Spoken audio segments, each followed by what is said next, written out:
মাবুদ, আমি সুমাইয়া তোমারে ডাক দিলাম, তোমার বন্ধুর পাগলিনী সুমাইয়ারে দেখা যাও না। আমার আল্লাহ বলেন, সুমাইয়া রে, আমার বন্ধুর ভালোবাসায় বেইজ্জতি হইতেছস, আমি আল্লাহ তোর দাওয়াত কবুল করলাম, আমি তোরে দেখব। আবু জাহেল রাগ হয়ে গেছে, আল্লাহরে ডাকো দেখার জন্য, দাঁড়াও ভালো করে দেখাইতেছি।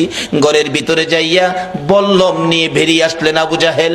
বল্লম নিয়ে এসে আমার নবীর পাগলিনী সুমাইয়া রে তল পেটের নিচে এত জোরে আঘাত করলো, সুমাইয়া চিত হয়ে জমিনে পড়ে গলাকাটা মুরগির মতো লাফায়, জিব্বাটা বাহির করে দিয়ে কান্দে, মাবুদ গো, তোমার বন্ধুর পাগলিনী সুমাইয়ার জীবন যায় গো, দাওয়াত দিলাম দেখা গেলা না।